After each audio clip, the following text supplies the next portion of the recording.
So to get this started, set everybody's expectations. I'm going to sort of dig into the tools and what's available to you as a Lync admin who needs to look at network issues, and a little bit about what's available to you as a network admin who might need to look at Lync issues when somebody reports call quality problems. So what I really want to do here is give everybody an explanation of what tools are available to help you as an administrator troubleshoot those call quality issues due to network problems. I want to do a little bit to show you how to use those tools as well. And then really, partially, it's to arm you guys with the ability to know what tool is the right tool for troubleshooting what type of problem on your network or what type of problem in your environment. So, and all in all, have some fun. I try to make this a little interactive. By all means, if you have questions or things to bring up, please do. With that said, here's your scenario. Somebody reports to you, either through CQM or simply through your service desk, you've got a hot spot of trouble somewhere in your environment. Where do you go from there? This is a little sort of flow chart that, not really flow chart, a little diagram that somebody else made up that tries to correlate the ways and different types of issues that we have on the network to the potential root causes they are. It gives you a little bit of an ability to say, when I have call reliability problems, I should tackle them with these type of things. And when I have call quality issues, first it's about quantifying what call quality issue means. Call quality could be anything from broken up audio to echo to jitter to just noise, right? Noise can be caused because somebody was in a Starbucks on their phone. Is that a call quality issue? Yes, but is it a call quality issue that I can solve by some technological means? No. So with that said, this is a little sort of interface that's really helpful to some people when they have to go root cause, where do I start? Because all I know is I've got audio quality issues somewhere.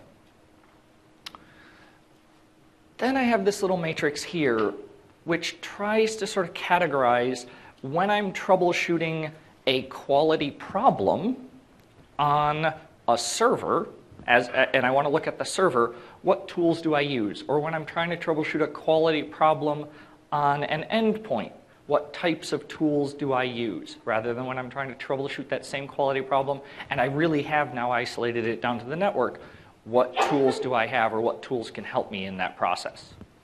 So we cover everything from pre-call diagnostics tools to QoE reports, and I lump QoE and CQM really together because they work really well together. I cover CQM very briefly in this session. If you did not go to Andrew and Jent's session or the repeat of it, go and pull it up and review it. It's really worthwhile. Okay. So we just said you got calls and you got a rash of problems in one location. What could you have done to prevent that? Right? Let's start there. We've got this nifty little tool called the pre-call diagnostics tool. We've got a Windows 8 store version, and there's a Windows desktop version of this. This will give you the ability to work with your end users and have your service desk work with your end users to understand what characteristics on their network may indicate that they could have a successful quality call before they have these problems. So it's partially about, are your service desk engineers simply looking at the UCC API logs and QoE reports to say what's the cause of that poor quality call? Or could they also arm themselves with the data out of these pre-call diagnostics tools to get that look at, hey, if I were to place the call here, would it look good or look bad? Would it have a good NMOS score? Would it have good jitter? What's my packet loss looking like on this network before I place a call?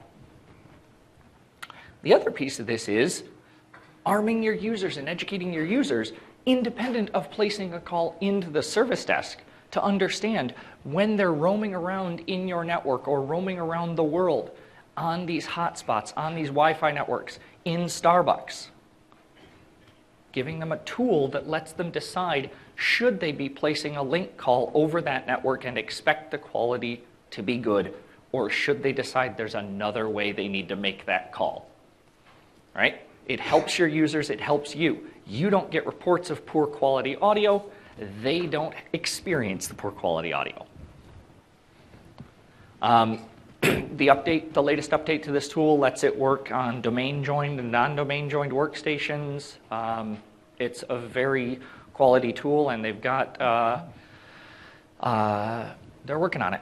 So if you've got feedback for them, there's feedback links on the download links for it, and the team would definitely take your feedback as you see the need for this. Okay? So with that being said, it did happen. We didn't have those tools or those processes in place, so now we've got this big set of call quality issues coming in from a specific location. Well, how do we figure out what we next need to troubleshoot? How do we isolate that down to the thing that's causing the quality problems? First place you start there is really QoE, CDR, and CQM. First place here, if we look at this report snapshot, so this is a report from a call that I actually made, and on the inbound stream there, it's a little bit of packet loss. Anybody think that call sounded good? You're at Starbucks. Nope. I was wired into hardwire on CorpNet. Dead serious.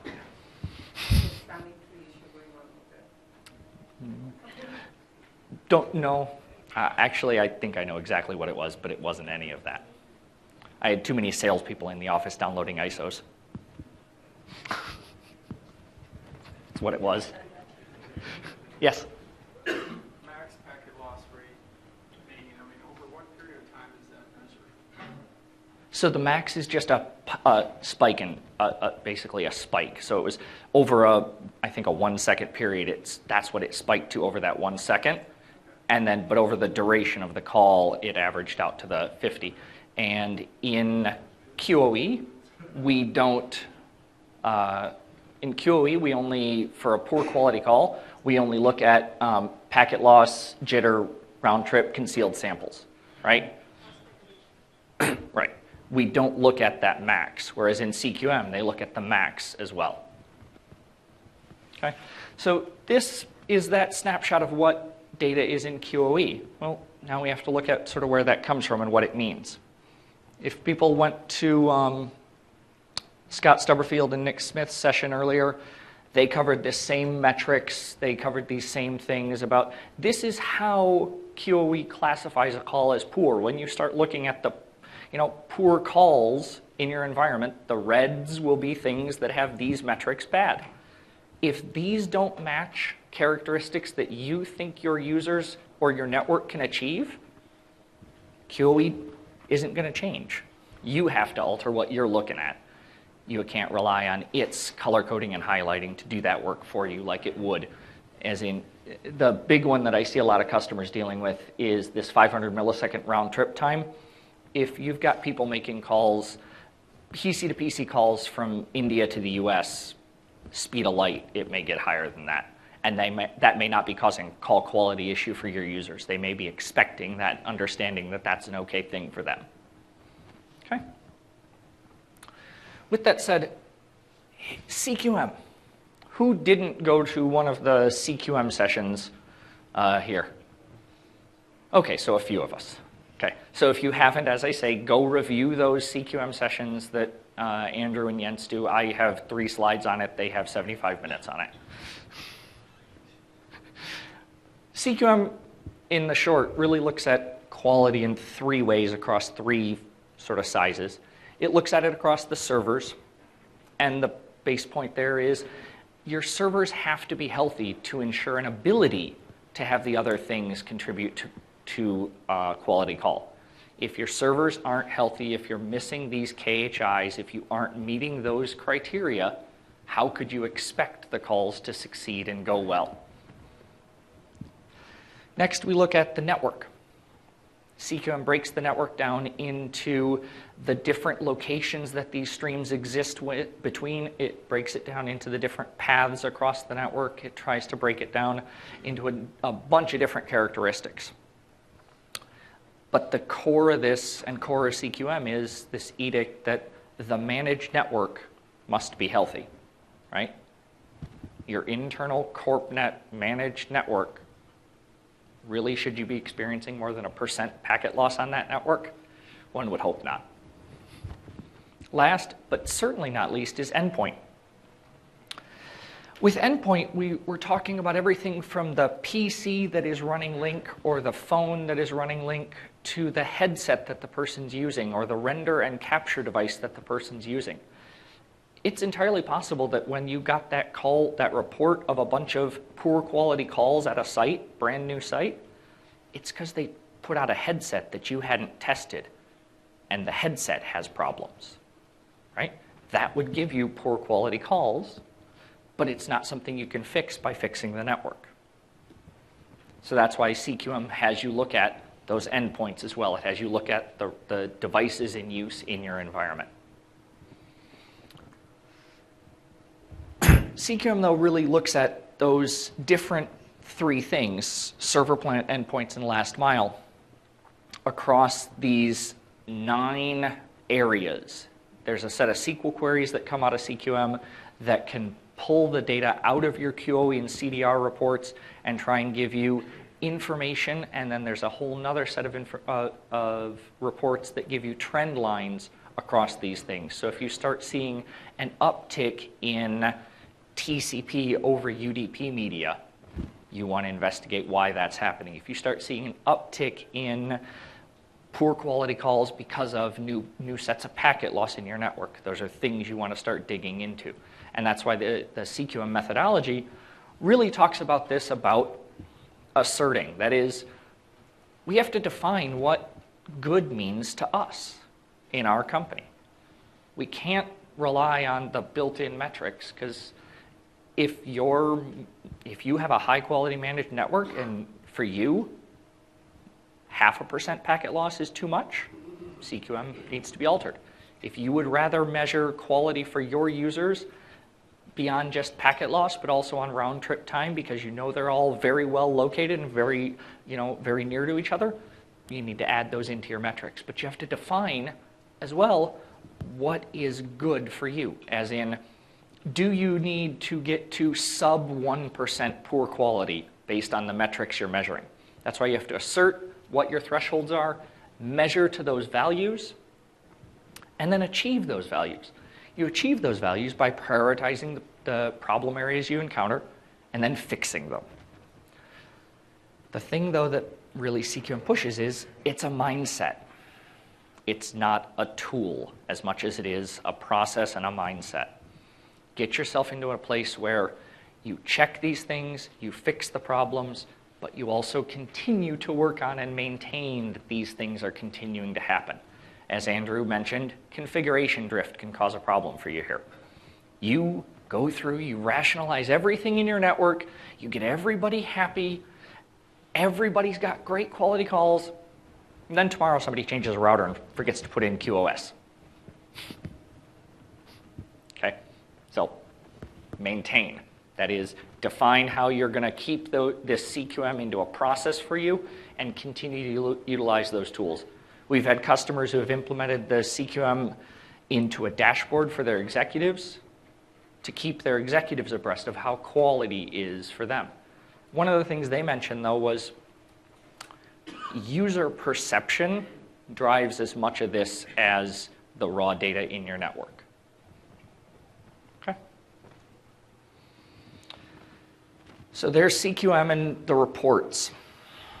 Well, now we know that there's a problem. We've sort of looked at the data and seen there's a problem, and CQM agrees, or it's told us there's a problem. What do we have to look at to sort of look at what's causing that problem and finding the next cause for that? That's about server and client logs. Just in general, we talk about logging. There's sort of these 5 buckets that I put here. We have the new 2013 CLS logger tool. We have the old 2010 and OCS 2007 OCS logger tool. We have client logs. Those are your UCC API and ETL and stack trace logs that are on the client. We have Snooper, which is our tool we use to parse a lot of those logs. Don't forget about Event Viewer. Event Viewer on the server and on the client can tell you a lot about what your Lync server and your Lync environment are doing. Don't forget to look there when somebody says there's a problem. I don't know how many times I've encountered something where I'm digging into log traces and then I fire up the Event Viewer and it says, yeah, I couldn't start the service because I didn't have the cert. Great. So, CLS logging. How many people are familiar with CLS logging and how it differs? Okay, a few. So CLS logging is a unified interface that we really worked on in 2013 to get you to a point where what we were finding was in large pools and large environments, trying to isolate the single server that was going to be encountering the problem or the single server where this problem was happening was difficult. And if you had 10 servers in a pool and your edge servers and your mediation servers, and you wanted to have somebody replicate a problem, you have to log into every one of them, start logging on every one of them, right? It's this big mess. So CLS logging can take care of that for us. It's a tool that'll reach out to all your front ends, all your Lync servers in your environment, control logging, and generate the same type of logs that OCS Logger does, but then as well give you a unified way to search through and pull back only the logs where the problem actually occurred. One thing that they did for CLS logging here was this thing called always on. This lets you put an error level, effectively, of logging at the UCC API, the stack trace layer, always turned on in your environment. So if things start going really south in your environment and you've got always on turned on, you're going to see it. You don't have to try and recreate it, right? So turn on always on. It's helpful. Leave it on because you can also have these other scenario-based queries or scenario-based situations running.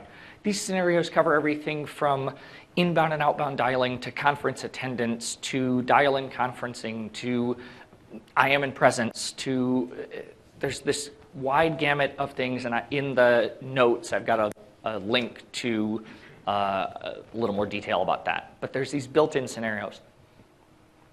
You can run one of these built-in scenarios at the same time as you've got always on turned on. That is a really nice thing here, but you should remember when you have that other scenario plus always on, no other scenarios can be running in your environment. So if you've got a large distributed environment and you start playing with this and you have always on turned on and then your administrator in Dubai decides he needs to troubleshoot something at a deeper layer, your administrator in the US can't also troubleshoot something else at a deeper layer, okay? Couple of notes here on the scenarios. XDS replication, so CMS replication, and persistent chat aren't covered in the built-in scenarios. So if you're going to need to work on and troubleshoot and diagnose those things, yes, Maureen? This is not either. Right, and LYSS, the Lync storage database that's on the front ends that does a lot of our work for us before putting data into QoE. Oh, LIS. Okay, sorry. LYSS, sorry. So location information services as well. If you need to debug that, it's not in those built-in scenarios. Okay? You can create scenarios for yourself that track these things and do them at the deeper levels and get those started for you and make them available to all your other admins, but they aren't in the built-in scenarios. OCS Logger. There's still cases where you might want to use this. The caveat being, in those large distributed environments, it's kind of problematic to get it started at the right time.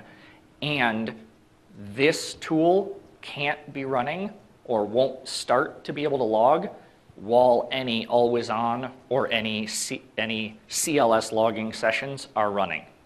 So if you've got CLS always on started, you're going to need to stop that across your entire pool sets before you can start this.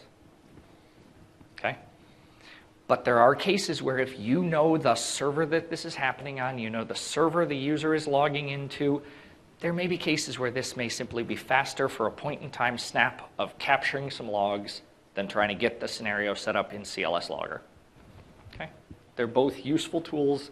Understand the differences in the times when you can use them. client logging. Some people say they don't want to turn on client logs. I say leave them on. I say turn them on to full and set a policy to make the users always have them on set to full.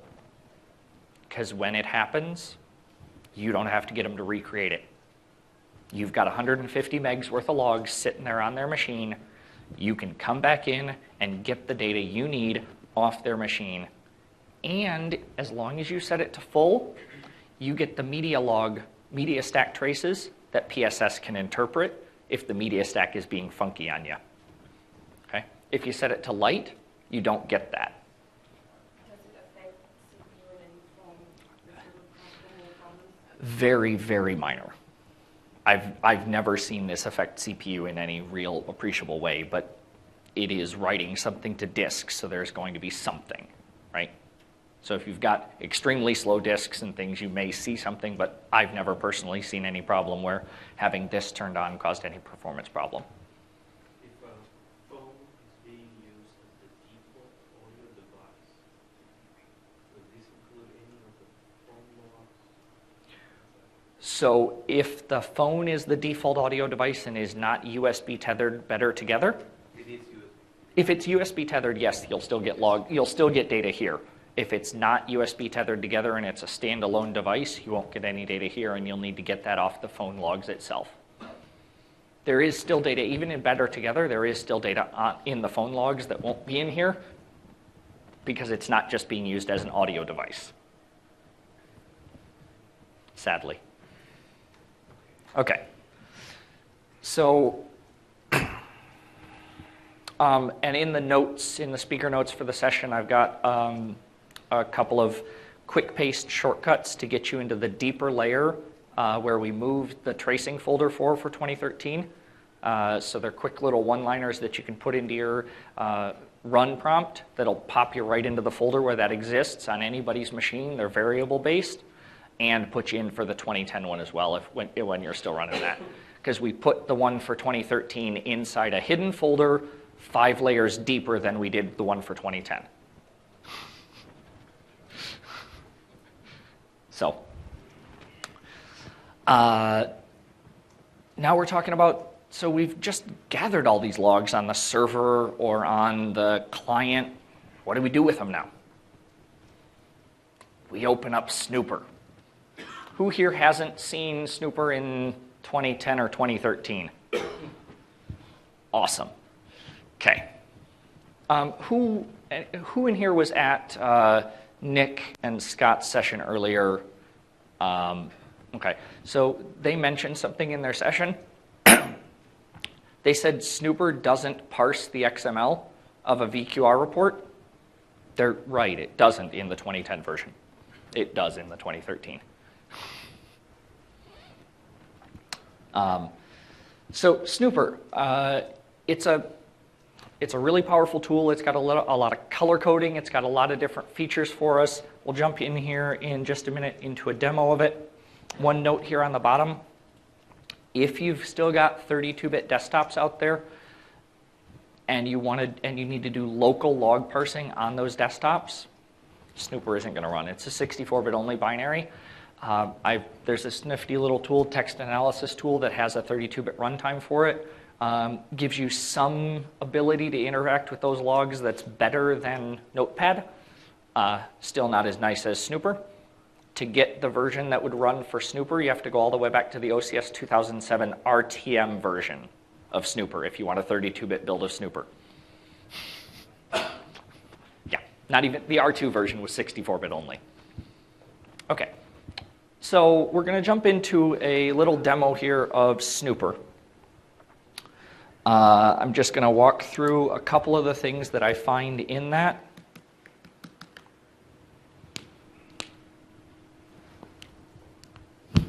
So, this is Snooper. So we've got the Messages tab here, and I can come down here and find an invite, right? So I've now got that call sort of captured or selected. One of the nice features we added to 2013 was this call flow or ladder diagram view.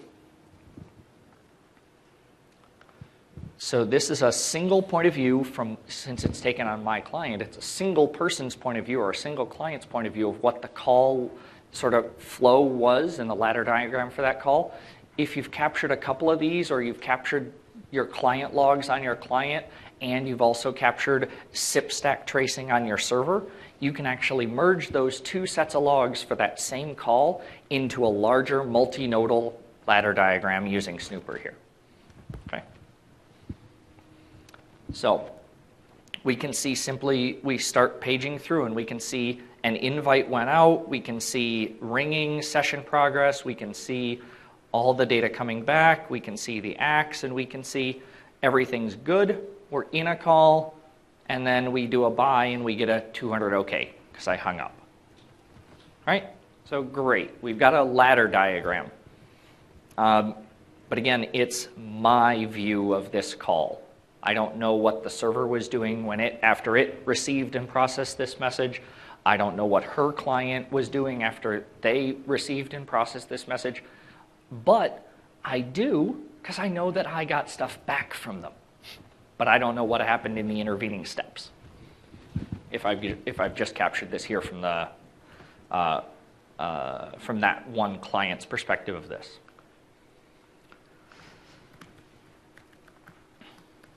So one thing I'm looking for here is MS diagnostics. I've had a number of customers come to me and ask, well, what MS diagnostics are bad and what MS diagnostics are good? Well, MS diagnostics that are bad usually show up in the monitoring server under our top failures reports. Those are generally the ones that I'd consider bad.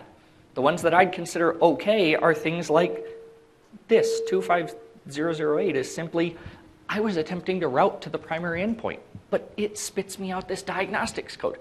Yeah, it gave you information. Okay, you got information, good for you. Didn't mean there was a problem. So as I say, MS diagnostics are helpful, but just taking the fact that there was one as a meaning of a problem isn't the right way to attack this. Okay. Same thing with ICE warning flags. If you're looking at your call detail report and you're saying, hey, I've got an ICE warning flag. Okay, good for you. You have a 0x0 ICE warning flag that says I didn't have a problem.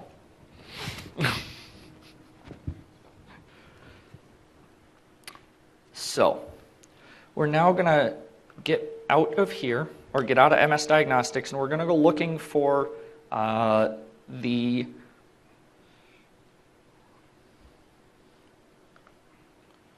there's a, sorry, I have to find the timestamp in my trace here. So this is my service. This is my client. At the end of this call, it packed up its VQR report in a service request and sent it back off to my server at Microsoft. One of the best things I think our Snooper team ever did was gave me the ability to do that right in the interface. I don't have to copy that blob out into something else to parse it. I don't have to look through the full strings of that to find for tracing. Gee, just let me do it here. So they did. When we start digging into the media line here, we can start seeing our inbound and outbound streams. We can start seeing our network. Hey, this is that same data that was going into QoE. It's the same data that was pulled there, but I've got it on my client. One of the places I've seen people most interested in this is O365, multi-tenant. You don't have access to pull those QoE reports. If you've got client logging turned on, you can still get them. You get point-in-time snapshots of them from the PC's perspective, but you're still getting that data. You can still look at what is that client thinking the jitter is on their network, even if you can't pull that data out of the QoE reports from the O365 environment. Okay? So on this call, you can see I had packet loss. 0.014, 1.4% packet loss. Is QoE going to call that call bad? Is CQM? Yes. CQM, anything over 1%, is going to call that call bad and want it to be looked at. Okay? But beyond that, I start seeing things like the delay and the burst gap. I start seeing all these different things. But I can also start looking at, and quality estimates. These are where your NMOS scores come from. So that's where your NMOS and the degradation comes from. Okay? Say what? Will that have rendered capture devices as well? Most definitely. Yep. I was looking at the media line rather than the other data. If I look at capture device and render device. So yeah, I'll get that. The little bit of a wrinkle here, and it's something that CQM is working on as well, is depending on which USB port I've got my headset plugged into, I may get a -2 at the end of this. Okay, it's a little challenging to then correlate all the Plantronics BT300Ms and the BT300Ms-2s and the BT300Ms-3s, because they're all the same audio device, but yeah, makes this a little challenging. I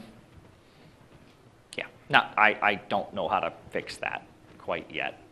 But yeah, all the information in here, and you can start seeing things like the reflexive address. You can start seeing the fact that this was a call made where things bounced off the edge. One of the people in this environment was outside. Okay? So this is all that data. And again, it's right there in your client in the UCC API logs, as long as they didn't do something silly like turn their PC off before they ended the call. Ending your call by closing your laptop lid isn't the best idea. The server thinks something went wrong, right? The server thinks you dropped offline. It doesn't think you hung up.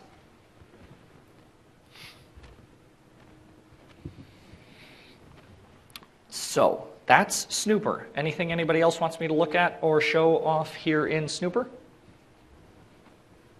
Okay.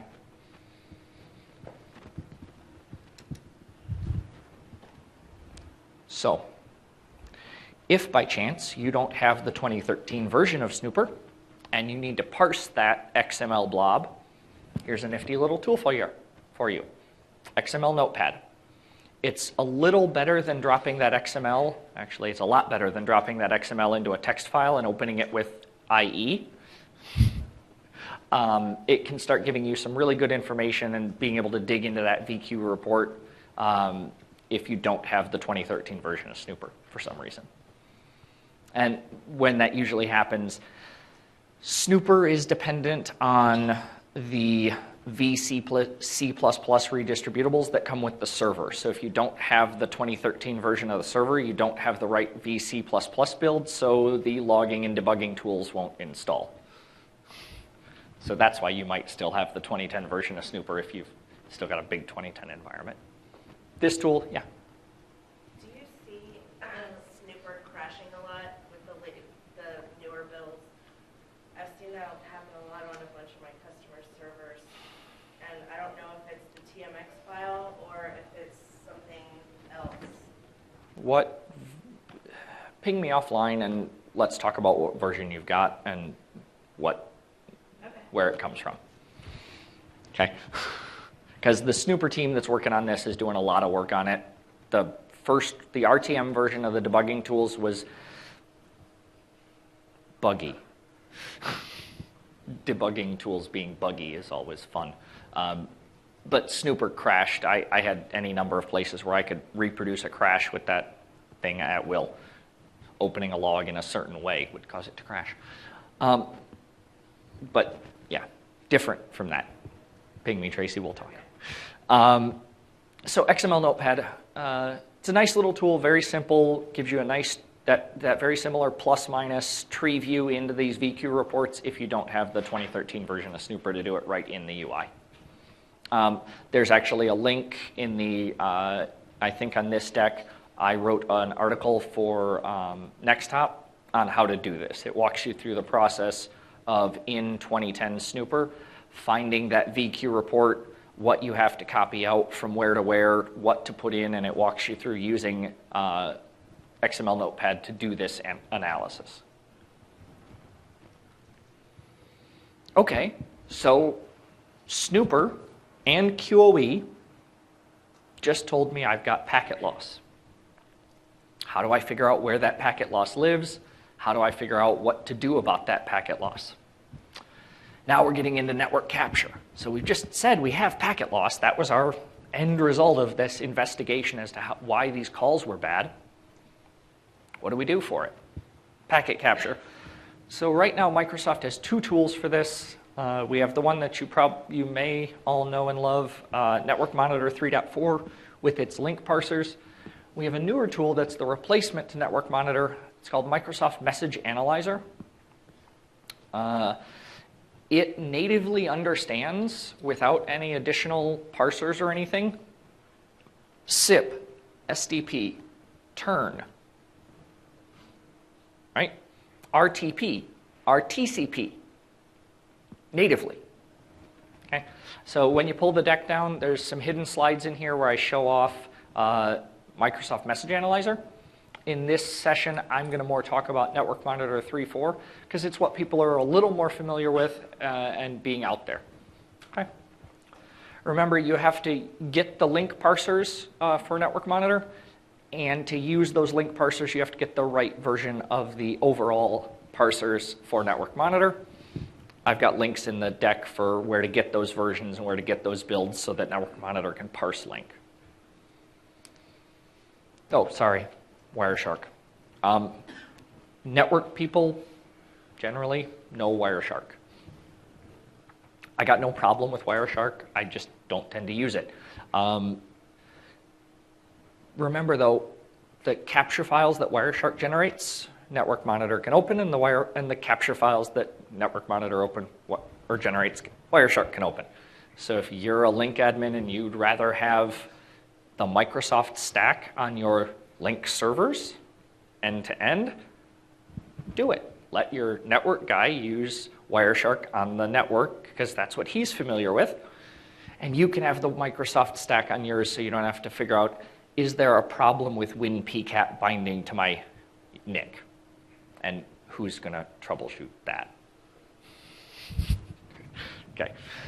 So use whichever one you're most comfortable with. They're both out there. So how many people are familiar with the Lync networking and troubleshooting guide? Oh, good. Okay. So those of you who aren't, go get it. It's a well-written document, very large, lots more detail than I go into. But one of our support engineers did an analysis and worked with one of his customers and came up with this overall general set of steps for how to troubleshoot packet loss using the tools available. That overall set of steps is really capturing simultaneous network traces between both endpoints and the server. So if you've got a PC to PC call, you probably want to get logging turned on both PCs at the same time. You probably want to get your Snooper or your UCC API logs at the same time. You want to be able to really correlate these things together, and the way to correlate them is do them all at the same time. Okay? Then you filter your network capture by your RTP or RTCP ports. So that is going in and figuring out where your media was happening based on your Snooper. So your UCC API logs tell you what port you were using. So filter out your network capture that you've just done to only deal with traffic that's between those two ports. I'll show you how to do that. You identify your RTCP sender and receiver report blocks. So in the control blocks of RTCP, we're delivering that data on an interim basis during the call of what packet loss looks like at that point in time during that call, right? Doing that continually across that, or not continually, but repeatedly across the duration of that call. Then you'll end up verifying the sequence numbers end to end to determine the network loss, or meaning that sequence not arriving. So I've got a sequence being sent by one side. I don't see the sequence on the other side. I know there was packet loss. And then you end up looking at the RTP payloads right before that to determine what the cause was. So we'll get into that just a little more here. This is a little scenario that he ran through, which was he had a client making calls outbound through mediation to a gateway to the PSTN. And this was how he went about troubleshooting that. So it was RTP. He was capturing his UCC API logs and getting RTP control here. He was looking at what it was here. Oh, there's my hotspot. Hotspot between mediation and gateway. I don't like that. I don't like 5% on my managed network in my data center. Right? This might be something I should look at. But this is that thing where he captured and looked at the RTP channels, RTCP channels, at all of these legs to be able to find the right place to then dig further into with his network admin. This isn't simply about capturing a network trace while I'm making a call and saying, hey, I've got packet loss at some point along the leg. No, it's do as much work as you can to help your network admin and to work with your network admin and make this a collaborative process to say, not only do I know I have packet loss in my monitoring server report, it's telling me I have packet loss, but I've also done some work with you on the servers that I know of and I control to say, I have packet loss in a place I shouldn't. Okay?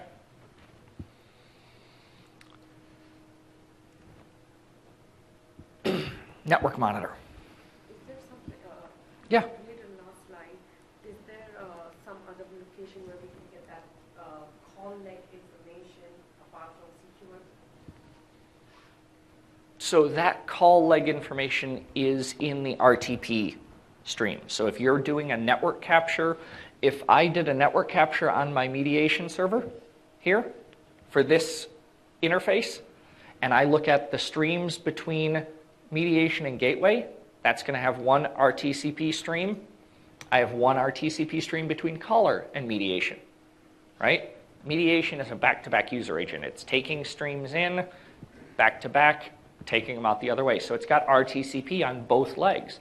So in this scenario, a network capture on this one device could tell me both of those different pieces of information, and the RTCP in each of those would tell me that uniquely across those two pieces.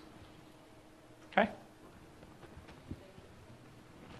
But yeah, CQM will also do that because it breaks those into the legs of they do it based on the sort of effectively the user agent of a mediation server is different than the user agent of or a call type of a mediation call is different than a call type of a P2P call.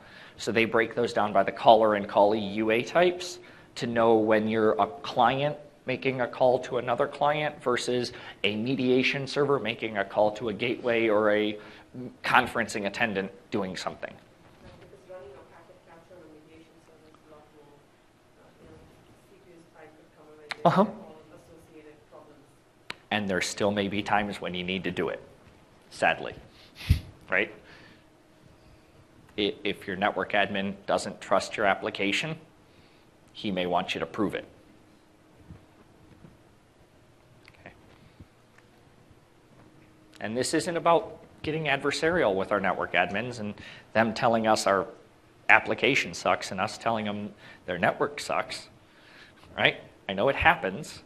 But this should be us working together to say our calls suck for our users. Let's fix that together. Okay, so network monitor.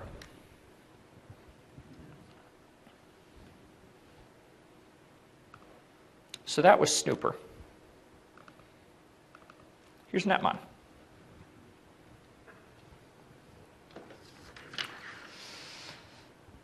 So first, excuse me, first and foremost in netmon, I mentioned those Lync parsers.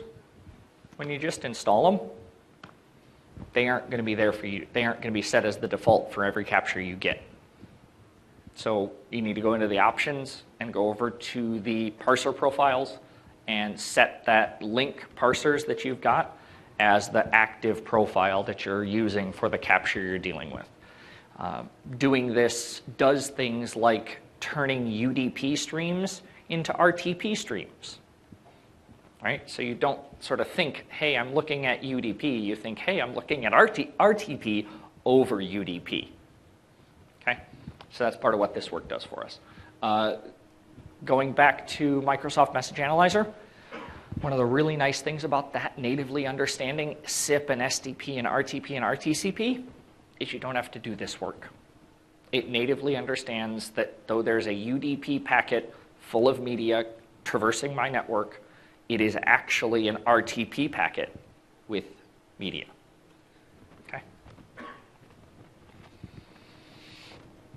Okay. So the first thing I'm going to look for here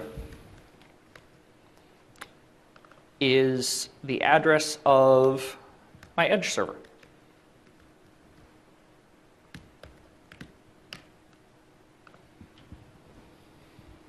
Okay. I was capturing this on my client. I still see stun requests.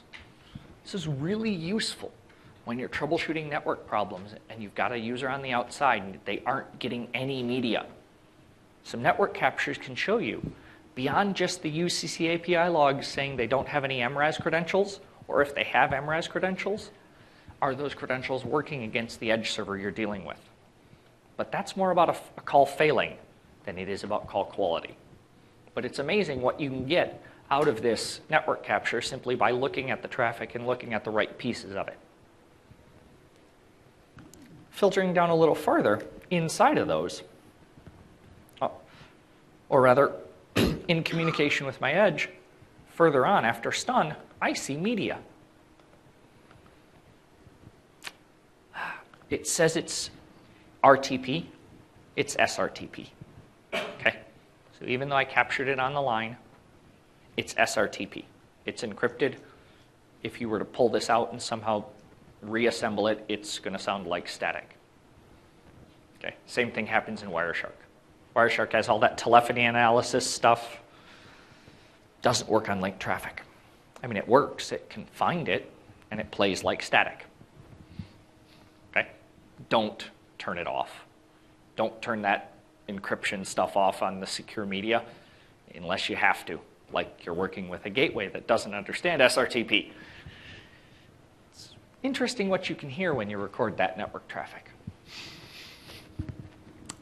Okay, so I'm going to go here and I'm going to actually dig into turn just a little because I want to show you the types of data that come out of this.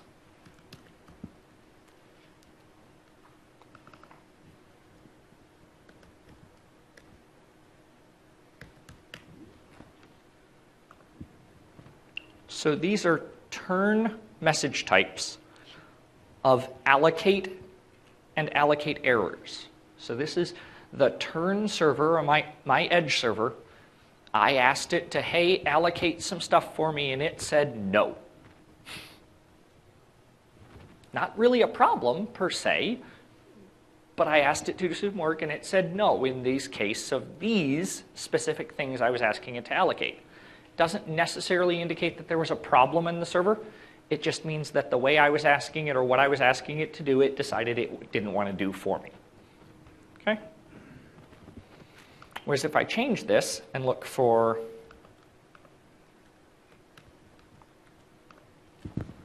(103s), I can see it said yes. I will do that work for you. I will give you that port and that information on my to do that work for you and to allocate those turn IP addresses on it.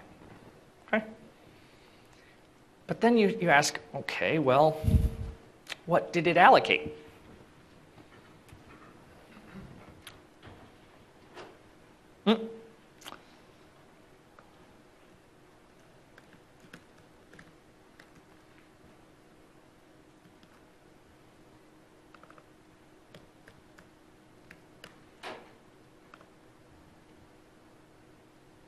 Not enough equals.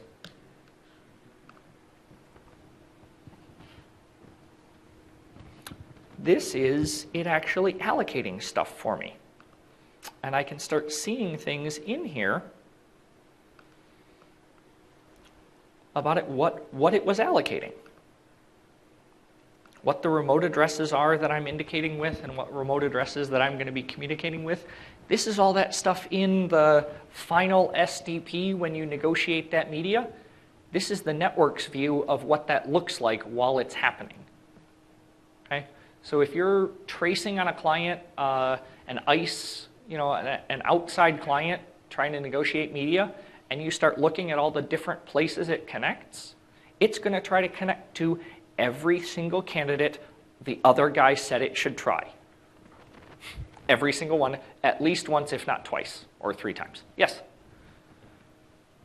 One of the biggest challenges that I've got is our networks are encrypted. So is the Microsoft tool easier to use to analyze encrypted data than Wireshark? Because Wireshark has got a convoluted mechanism to decrypt the data. You got to do it with a private key. So when you say your network is encrypted, define that. Our link traffic is encrypted. Sure, it is. And this data, I didn't use the private key to do any of this. So whether it's Lync or whether it's Wireshark or whether it's anybody else, if you're capturing secure traffic, you're going to need the private key to decrypt it, right? That's the whole point of private keys. We don't want anybody else to decrypt it. Yeah, Mark? That's, so IPsec versus Yes. network traffic being secure. So when Yeah. you're doing IPsec in your network, you need private key to decrypt. Yeah. With Lync, as in on a Lync server, if I capture this stuff on a Lync server, it won't be encrypted by the time I capture it here. Okay, so, but is that the case with your tool? How about Microsoft, how about the Wireshark tool? Same thing. Capture- If you're capturing on the server, you shouldn't need this to decrypt it. You may need it to get to some of these secure things. So yes, so for instance, as an example, the SRTP, the secure media, you need the server's private key in your Wireshark or in your network monitor to be able to parse and capture that data.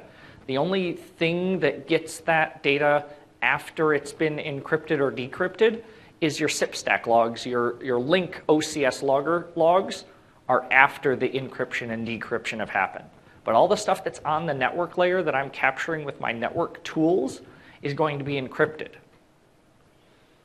So we can follow up, ping me after this. We'll talk about what the different options you have. I agree everything on your wire is encrypted. That's a good thing. Okay? We don't, but it should be the case that we don't necessarily need to turn that off to troubleshoot this stuff. All right? By capturing and getting the data we can capture on the line, even if it is encrypted, we can still see some of these RTP and RTCP things going on your network. Okay?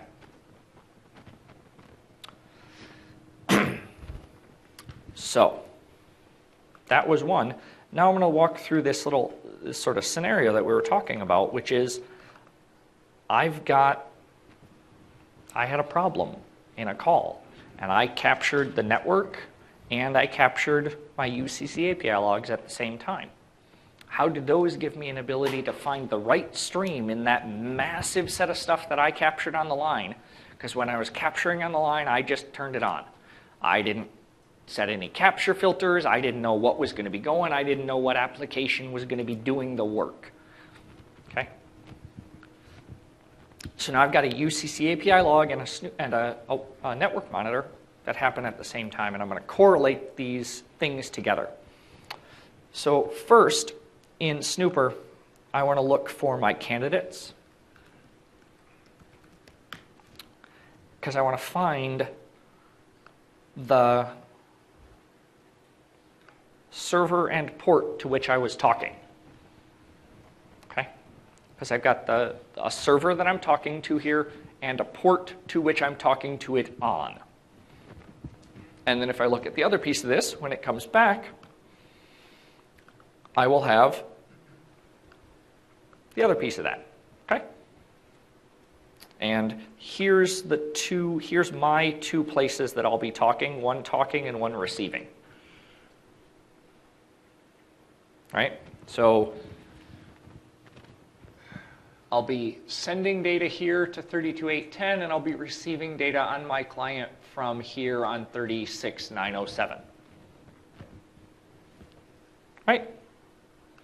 So now I go over here, and I start looking, and I go, hey, wait a minute. There it is. Okay? So I've just found Lync, and its process in my network stack trace having the same communication that my snooper log says I was doing. Great, now I've brought these things together. So now when I go to my network admin, he knows that I was doing the right thing, right? That's what he's going to believe, right? Okay. Only if you put it in Wireshark, right? So what you'll see here is if I look at the IP conversation, the IP conversation is both the IP conversations and the two UDP conversations underneath it. If I start looking at the UDP conversations, they're directional. Okay? But to filter this out, I can either simply select on this one, and that gets me the TCP conversation and then both UDP conversations underneath it. Or if I want to filter that out and get a select set of logs in here, I can actually filter on conversation.ipv4 .id equal to 244. Right? So that'll filter that out. But now I've actually ignored the UDP by filtering that way. Okay? So I actually need to add into a conversation.udp.id equal to 253 or 245 or conversation.udp.id equals to 253. Okay? You're right. No, I missed 2 equals 2. Yeah. Okay. So there's that same piece of data, but I've actually searched for it in my display filter. Right? So there were ways that I could have done that, but now I've looked at it here, and I'm not in that view. If for some reason I thought, hey, maybe another application was doing stuff on that same port for some reason. Maybe I found a port that I have some line of business application that thinks it was trying to use but wasn't fired up at the time. Okay? As we look through here, though, we start seeing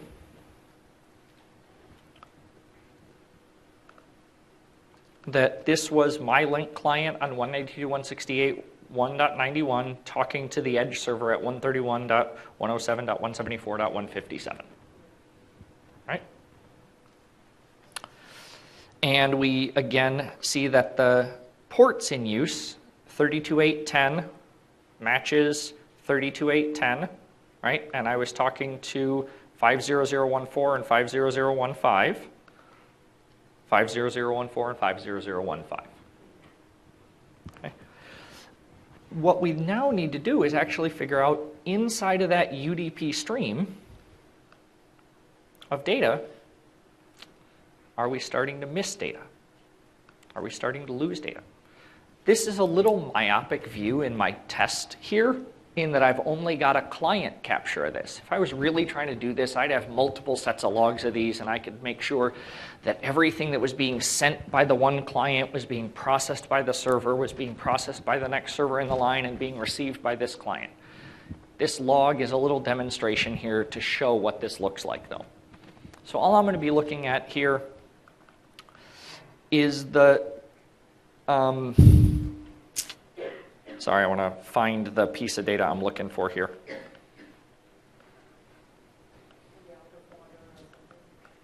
It's actually going to be missing streams in here. So again, I was trying to create a problem to show you guys a problem. This is Newt. If you've never seen Newt, Newt is the network emulation toolkit. It can generate problems on a network from that client's perspective. So if we were to dig into the reason this call had 1% packet loss, it's because I told the network driver to drop every 10th packet. It's 10% packet loss. Newt, the network emulation toolkit. Okay. So, but in this sort of view of that, you can start to, as you're looking through these media streams, give me a second to find it.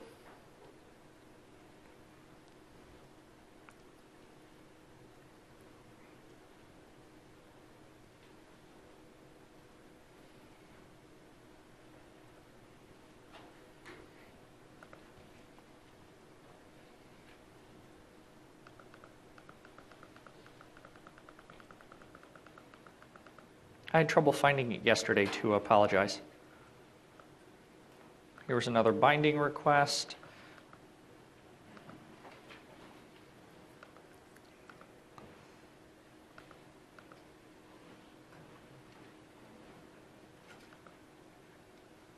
So anyhow, in here, as we're looking, what we're really trying to do is correlate. We can see that data coming out of the one endpoint, or as we're looking at it on a mediation server, we could see that data coming back from the gateway, back to us, and the mediation server sending it on, and then the client receiving that data, and we simply try to bring those two things together to get that one holistic view of are we losing packets? Do we see packets that are sent in one place and not received in the other? Do we see packets that are again sent? Are we, have we encountered FAC and we're starting to see these packets sent twice? Or are we doing TCP and TCP is giving us retransmits? Right? That's part of the reasons that TCP media isn't so preferred. So that's network monitor and a little bit of how you can look at that data and what data is available to you, even in a secure. This was all on a RTCP and RTP were on this network, right? I can still see these media streams as happening. The content of them is protected.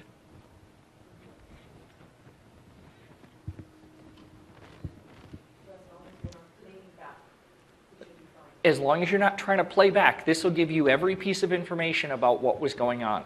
And when you look at this with one of the advantages that Message Analyzer has is when you fire up Message Analyzer, because it understands RTP and RTCP, excuse me, RTP and RTCP natively, it can actually just show you and highlight out those control channels where it's reporting packet loss. Hey, look, there's an RTCP channel that says there was packet loss on the network right there on the stream, simply because it understands those things natively. Okay? So,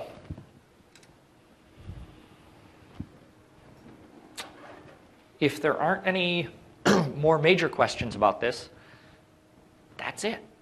That's how you look into, and we'll get there. That is what tools you have and how you can sort of progress through and look at this and get down to the network layer and have that productive, useful conversation with your network admin, rather than simply throwing something out at him and saying, you suck. Right? Because we all know how well that comes back. Okay, so at the end of the deck as well, I've got a bunch of different references and blog articles here to try and get you up to speed on these tools, because I gave you a little bit of information on it. Okay? These are all in the deck, as you can grab it from the MyLink portal. There's a set of TechNet documents that describe some of this. There is a link there to the networking and troubleshooting guide. That networking troubleshooting guide, Appendix D in that networking troubleshooting guide is a much deeper level diagnosis into troubleshooting packet loss. Okay? It is really detailed. Yes? Lync server login tool, did you mention, or is it now called Super? Lync server logging tool is OCS logger. Got it. So that, please submit your evals if you haven't, or when you have a chance. They're helpful. I'd like to hear how well you think I did. Not quite done, but thank you. So I've got this top one here. It's a list of phone numbers and SIP URIs that will answer calls if you want to place some test calls and not annoy your users. So that top link there, actually ULaw, the people who wrote the codec ULaw, they have a phone number listed here that you can call and record a message and have it played back, and you can call and have them play you hold music so you can hear how it sounds on your call and on your network. They'll answer that call. If you're a pure SIP client, you could make a SIP to SIP call. A Lync SIP client really can't because you're not federated with them, but you can dial the phone number they have and do the same thing. There's a bunch of different phone numbers listed there for you to be able to place those test calls and see what calls look like on your network. And they can be really high quality, unlike calling the time and information number, which may not be so high quality. Okay. In the end of this, I have a little reference here for how to use Wireshark to do some of these things and some of the little things you have to do in Wireshark here. One of the pieces that I find most interesting is out of the box, Wireshark just puts this thing as UDP. You have to actually tell it it's RTP. We do it natively. You have to futz with it for them to do it. Now that you've got it as RTP, you can actually show your streams here and get these RTP streams. You can then pull over and do bandwidth analysis and things like that on them, and you can hit that player link there, right? Yeah, you can. It plays. It's really fun to listen to. If you ever get people who wonder, is Lync secure on the line? Do this and play them the audio. So thank you so much.